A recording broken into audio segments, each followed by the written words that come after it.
اچھا ہم تو ان کو مع الاسباب کے پاس چھوڑ رہے ہیں. چنانچہ نبی اکرم صلی اللہ علیہ وآلہ وسلم کو بلایا گیا اور صورتحال یہ تھی، تاریخ کے اندر بیان کیا جاتا ہے کہ درخت کے نیچے بیٹھے ہوئے تھے اور کوئی بھی جگہ خالی نہیں تھی کہ جہاں چھاؤں ہو. تو جیسے ہی نبی اکرم صلی اللہ علیہ وسلم تشریف لائے تو تشریف لاتے ہی آپ ظاہر بات ہے کہ دھوپ میں کھڑے ہو گئے، تو درخت نے اپنی ساری چھاؤں جو ہے وہ نبی اکرم صلی اللہ علیہ وسلم کی طرف کر دی اور باقی سارے حیران ہو گئے. اس موقع پر بحیرہ نے یہ کہا ابو طالب کو کہ بات سنیں، یہ جو لڑکا ہے یہ بہت عظیم لڑکا ہے، اس کو مجھے خدشہ ہے کہ یہود اس کو کہیں شہید نہ کر دیں یا ان کو کوئی تکلیف نہ پہنچا دیں، تو آپ براہ کرم ان کو فوری طور پر محفوظ کریں اور مکے واپس بھیج دیں.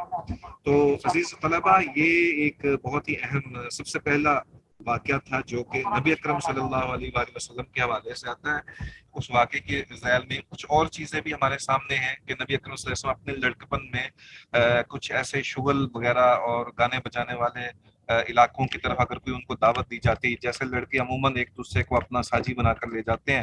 تو ایسے موقع پر نبی اکرم صلی اللہ علیہ وسلم کبھی نہیں گئے تھے. بعض دفعہ ایسا ہوتا ہے کہ کوئی زبردستی لے جانے کی کوشش کرتا، جیسے ساتھی دوست ہوتے ہیں، تو بیان کیا جاتا ہے کہ نبی صلی اللہ علیہ وسلم سو گئے اور پھر ان کو اس وقت جاگ گئی جب جو ہے وہ سارا وہ تماشا جو ہے یا میلہ جو ہے وہ ختم ہو چکا تھا، اور اس طرح کے معاملات سے اللہ تبارک و تعالیٰ نے ان کو محفوظ رکھا. تو اس طرح کی دیگر کئی ایسے چھوٹے چھوٹے واقعات ملتے ہیں جس سے نبوت کی بشارتیں جو ہیں وہ اہل مکہ کو سامنے نظر آتی تھی. سر دس یہی ہے کہ نبی اکرم صلی اللہ علیہ وسلم کی جو پیدائش سے پہلے اور پیدائش کے بعد کچھ ایسے نشانیاں جو ہیں وہ ہمارے سامنے ہیں، جس سے یہ ثابت ہوتا ہے کہ نبی اکرم صلی اللہ علیہ وآلہ وسلم اللہ تبارک و تعالیٰ کی طرف سے آخری نبی تھے، اور جنوں کو پتہ چل گیا تھا اور لوگوں کو معلومات تھیں. اور پھر جب ابھی آپ کو نبوت سے سرفراز نہیں کیا گیا تھا، آپ کے اندر بہت سارے کمالات تھے. اب آئندہ جو ہمارا ہوگا اس میں ہم نکاح کے حوالے سے کہ سیدہ خدیجہ رضی اللہ تعالیٰ عنہ کا نکاح نبی صلی اللہ علیہ وسلم سے ہوا، اس حوالے سے ہم تھوڑا سا تذکرہ کریں گے. اس میں ایک بات جو ہے وہ یہ بھی میں آپ کے ساتھ شیئر کرنا چاہتا ہوں کہ وہ بھی تجارت کے پس منظر میں ہی سیدہ خدیجہ رضی اللہ تعالیٰ عنہ نے آپ صلی اللہ علیہ وسلم کو پسند کیا، اور اس پسندیدگی میں بہت ساری ایسی حکمتیں بھی پوشیدہ تھیں جو اللہ تبارک و تعالیٰ کی طرف سے تھی، اور اس کا تذکرہ جو ہے وہ بھی انشاءاللہ ہم وقت آئے گا تو پھر کریں گے. آپ سب سے امید ہے کہ انشاءاللہ آپ سب خیر وعافیت سے رہیں گے. انشاءاللہ نیکسٹ جو ہمارا لیکچر ہوگا اس وقت تک ہم اجازت چاہتے ہیں. اللہ تعالیٰ آپ سب کو سلامت رکھے، خوش رہیں. جزاکم اللہ خیر. السلام علیکم ورحمۃ اللہ وبرکاتہ. فی امان اللہ.